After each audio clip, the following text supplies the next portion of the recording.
Hello? Are you still awake, friend? It's me.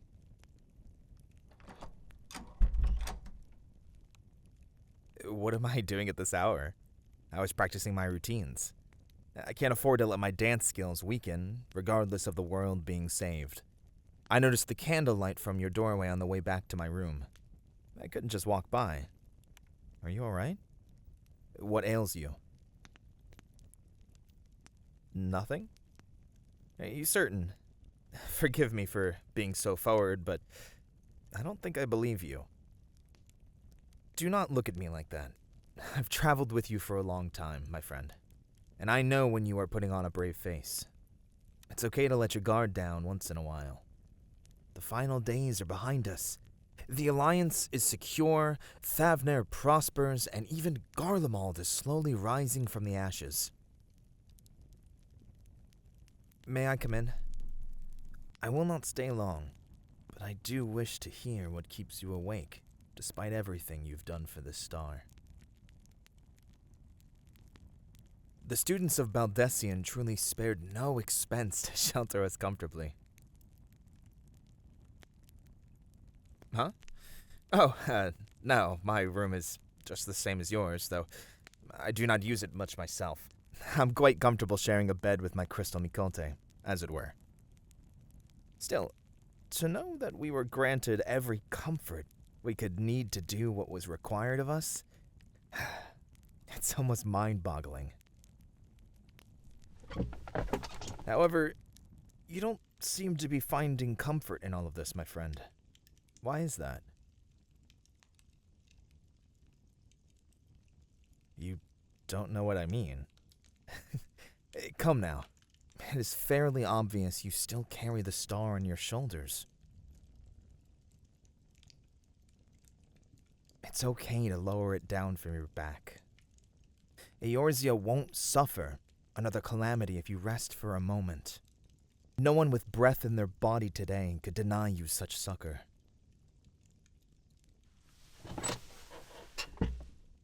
My friend, have you thought of just leaving to explore the world on your own? No one would blame you if you decided to go out on your own adventures. With peace finally settling, no one has bore the need to break it for war or destruction of any kind. At least not so much to warrant concern. The Scions may work separately as of late, but that does not mean we're idling around. Each of us has a role to play, and this world will be rebuilt, piece by piece, brick by brick. The Alliance continues to thrive, and the scholars here in Charlian are finally opening their eyes to concerns beyond their watery borders.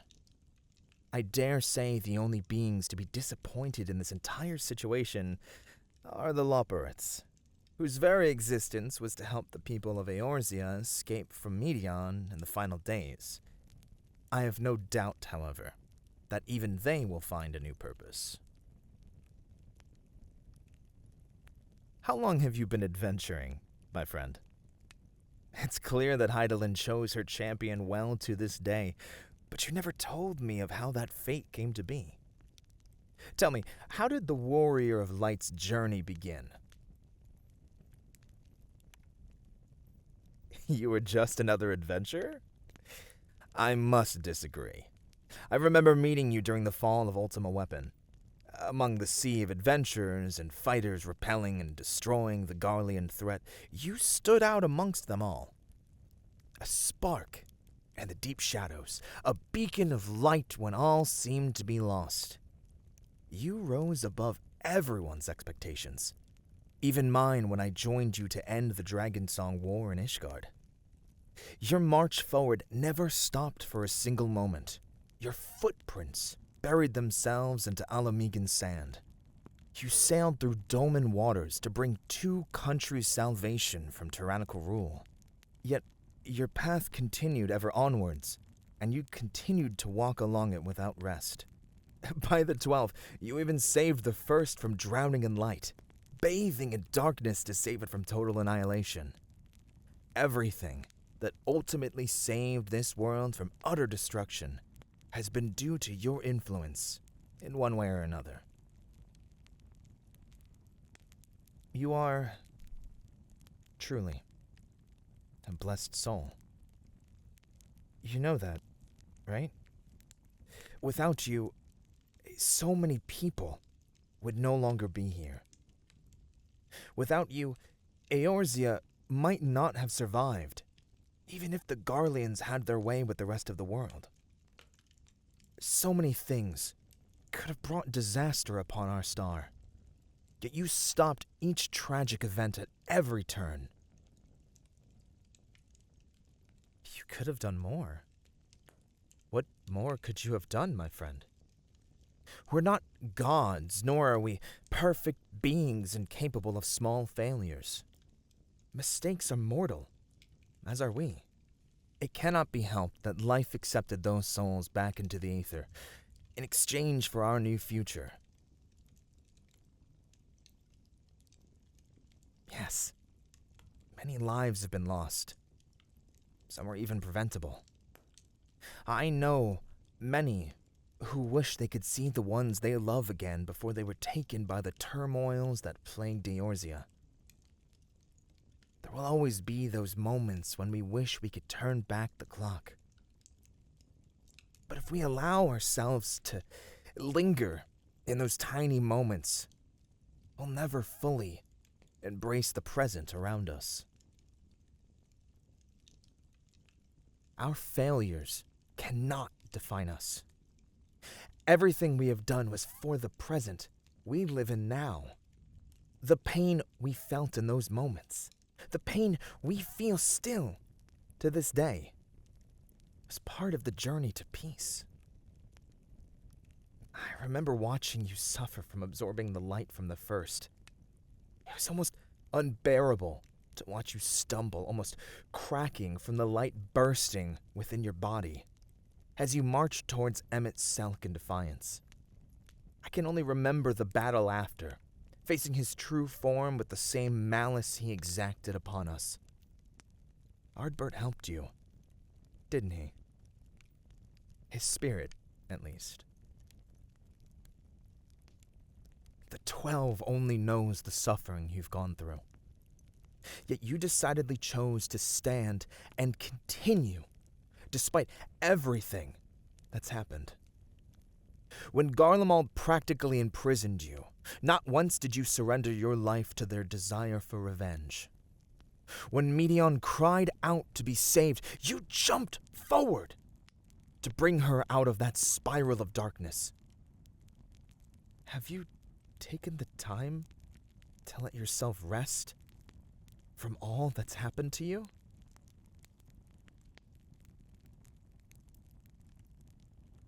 Oh, my friend. You've journeyed so far. No matter your reason, you truly have a soul of steel. Being such a hero in the eyes of many often makes us forget how truly vulnerable we are as mortal beings. We must never forget how fragile our flesh is in this world. No matter how many dragons we slay or how many calamities threaten to tear our world apart. You've carried so much of our burdens. Not just our burdens, but also your own. Anyone else would have crumbled beneath such teetering weight. It is both admirable and pitiful at the same time. Why did you not tell any of us of these growing pains? I know Graha would have done anything to help aid you, for it was both you and I who guided him to his destiny in the Crystal Tower. The twins, they owe you everything after everything you've done to both help them and protect them in kind. Any one of us could have, but we didn't. Did we? We were so focused on trying to fix the world that we didn't see the weight bearing down upon our dearest friend. Could you ever forgive me for being so blind? Thank you. I'm very proud to call you my friend and consistent ally. While I may not bear the shiny title you do, I'm still honored to have fought alongside you all this time. To think of the places we'd go and the people we'd meet in what seems to be so little time. How many royals have we gotten to shake hands with, let alone be in the presence of? I know well enough that my clan would never have given me the opportunity for such blessings if I'd stayed the course. Huh? What do I mean? I am Vieira. A male Vieira, at that. We're often left to be taken care of by an elder, taught how to hunt and fight in the forests and mountains. I, however, changed my course to learn Thavnarian dance under the tutelage of Nashmira. I was under her wing for a long time before I chose to help others with my battle dancing as an adventurer. She always taught me not to keep my skills for myself, but to use them to brighten the way for others. When I met you, I decided to travel at your side. That message only grew stronger within me. The most surprising thing was knowing that dedication traveled within your spirit as well. And I was not alone in my want to do what was right for Eorzea. You can barely remember the day you began adventuring. It's quite understandable. It had been so long ago. It's no wonder you can barely recall your first steps into the fold of battle. A lot has happened to you since then, my friend. I'm sure that the you who took that first step in the past would be proud to see who they will become in the future. How do I know? Call it a performer's intuition, if you'd like. I've danced enough stories to feel every brimming emotion a mortal can feel. And, well, I may not know your heart in its entirety, I can see what you carry with you.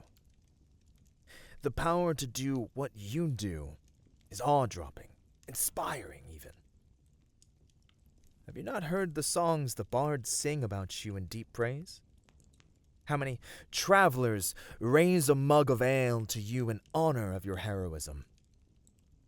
One day, I will show you, or maybe you'll find out yourself. Your name is one many will carve into stone and metal, and it will be deserved in all regards. No matter the choices, no matter the consequences, you saved this world.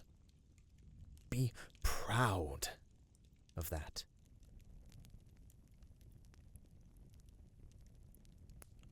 Your world-saving job isn't over yet. You mean the request from Tyrell, correct? Yes, I know about it. It is rather interesting to imagine being involved in a kingdom-changing situation, but then again, you've done it time and time again to the best of your abilities. We rescued the Ruby Princess together, remember? You crowned the King of the Fairies in the first. Political molding is not outside the realm of your experience. Though, I can see that you are uncertain. Why do you look like you're nervous about it? Have you not given your approval to help them? Or are you still trying to decide? You don't know what to do. So many things have plagued your mind. It's no wonder you're still awake. What should you do? Well, it's all a matter of what your heart tells you to do. What do I mean? Exactly that. Friend, your shoulders are carrying so much burden and regret, yet your legs want to keep moving forward no matter what. You're marching to a beat that your mind is struggling to maintain because it has barely had the chance to listen to your heart. Allow me to guess, deep down, you want to help someone in need. However, you know how much work you have done and just want to stop. Can you finally let yourself relax? Or will you continue moving without being able to help yourself? Well, to answer that question, what does your heart say? Yes, your heart. What does it say to you? Your mind only wants to try and keep control, while your instincts are always ready to fight due to what you've gone through. You see the issue this request brings, and are already preparing for it, but you logically don't know if you'd be able to handle it after all this time. The answer is simple. What does your heart say? That one piece within you is what gives your body life, purpose. You listen to it when you're lost because it will sing songs of things it adores and cry over pain it's endured. That beat within your chest is the march you need to follow, either towards your mission or away to your own journey of self-preservation. Either path is one you're allowed to take because of all you have done. But you'll only regret your choice if you allow your mind to take control, or if you let your feet walk out from beneath you. Listen with your heart, warrior of light, and you will find the answer you seek. Maybe you'll find a new home in the West, or maybe you'll simply get the job done just to finally have some peace as you travel back here. Who knows? Your heart does. I truly hope you will at least rest at some point. I do not know when you have to give an answer, but make sure it is one you can say proudly with your full chest. I must retire for the night, so I will bid you a restful sleep. In the morning, perhaps your heart will finally beat to a discernible pace that allows you to make your choice with little effort. But know this, you are appreciated and loved, regardless of the choice you make. Do not believe for a moment that you're failing expectations when you've done so much to warrant praise and care. Good night, warrior of light. I will see you when the dawn trails over the horizon.